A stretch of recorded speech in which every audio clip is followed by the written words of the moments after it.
नमस्ते दोस्तों। मेरे पीछे जो आप देख रहे हैं वो आज का भारत नहीं है। यह है लगभग 200 साल पुराना भारत, यानी 19वीं सदी की शुरुआत का भारत। यह वो भारत है जहां ना आजादी थी, न अपने फैसले खुद लेने का अधिकार।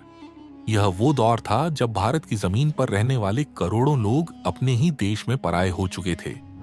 लेकिन इसी अंधेरे दौर में भारत की आत्मा जिंदा थी।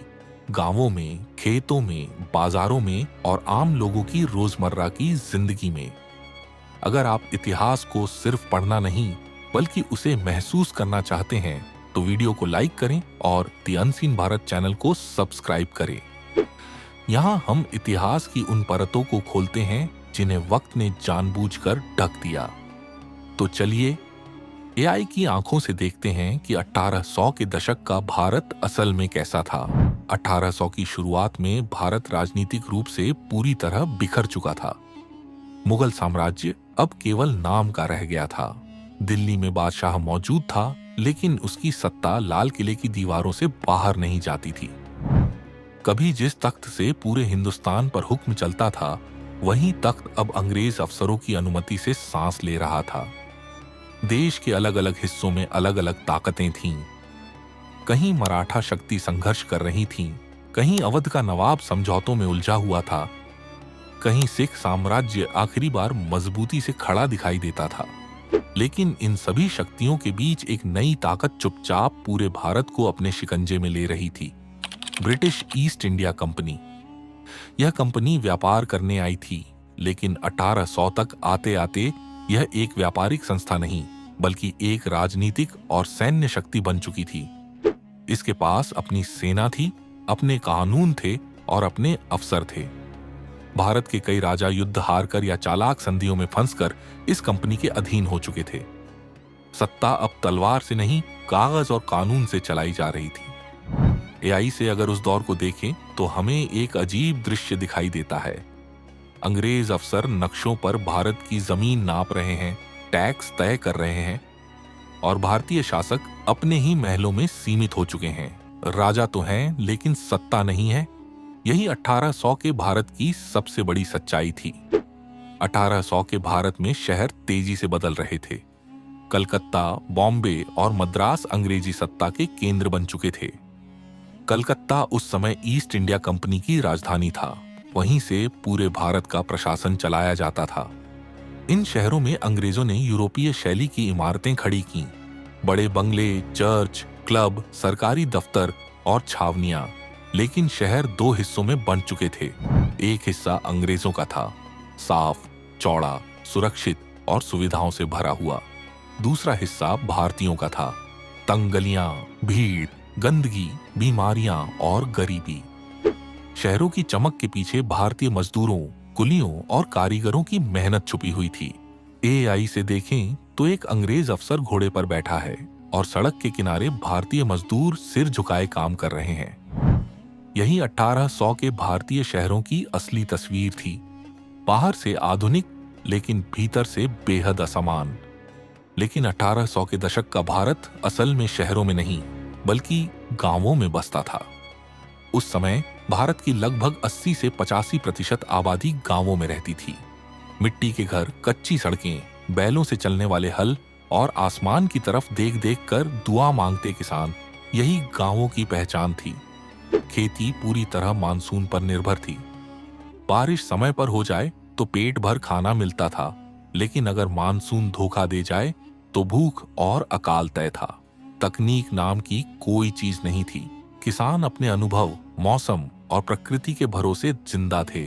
अंग्रेजों की लगान व्यवस्था ने किसानों की हालत और भी खराब कर दी। चाहे फसल हो या न हो, टैक्स देना जरूरी था। कई जगहों पर जमीन नीलाम हो जाती थी। किसान कर्ज में डूबते चले जाते थे और पीढ़ियों तक उससे निकल नहीं पाते थे। एआई से देखें तो एक किसान सूखी जमीन को देख रहा है और सामने लगान वसूलने वाला खड़ा है। यही 1800 के भारत की सबसे आम और सबसे दर्दनाक तस्वीर थी। 1800 का भारत सुविधाओं से दूर था, लेकिन रिश्तों से भरा हुआ था। संयुक्त परिवार आम थे। दादा दादी, माता पिता और बच्चे एक ही छत के नीचे रहते थे।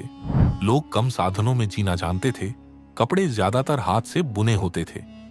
महिलाएं घर पर सूत काटती थीं, अनाज पीसती थीं और पूरा घर संभालती थीं।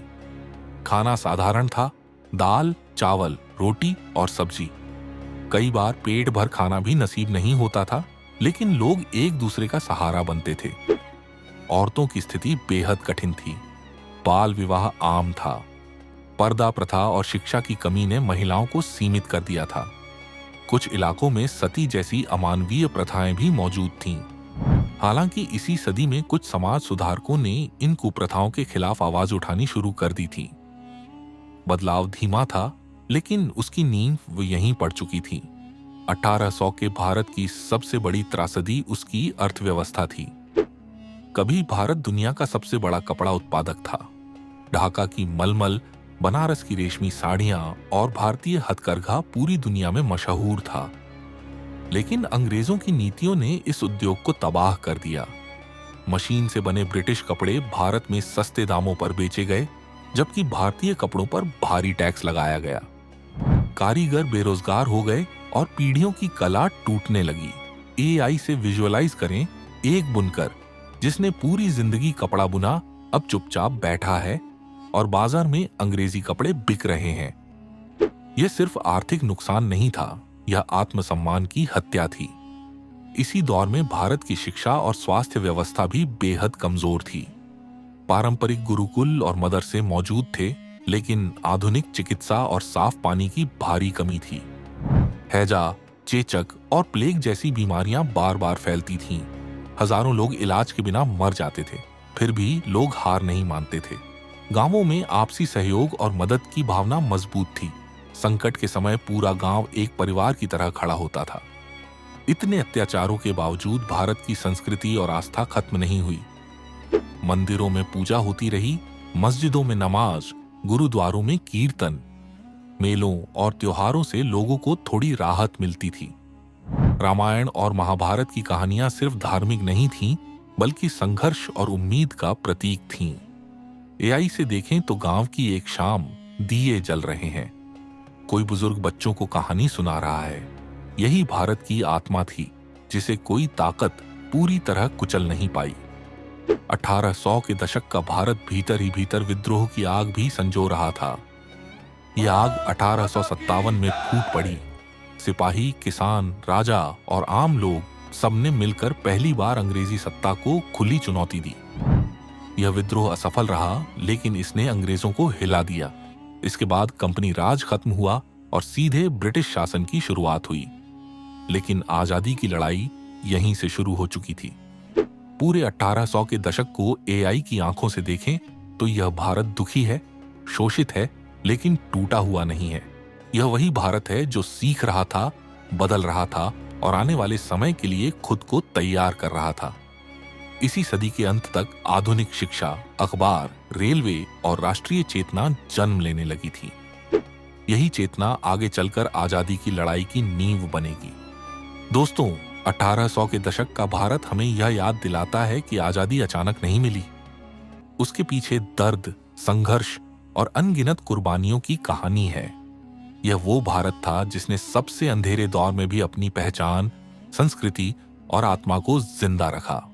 अगर आपको इतिहास की ऐसी अनदेखी, अनकही और गहराई से महसूस होने वाली कहानियां पसंद हैं, तो दी अनसीन भारत को सब्सक्राइब जरूर करें। वीडियो को लाइक करें, शेयर करें और कमेंट में बताइए अगली बार एआई से किस दौर का भारत देखना चाहते हैं। मैं था वक्त का मुसाफिर और अगली बार फिर मिलूंगा भारत के इतिहास की एक और दबी हुई परत के साथ।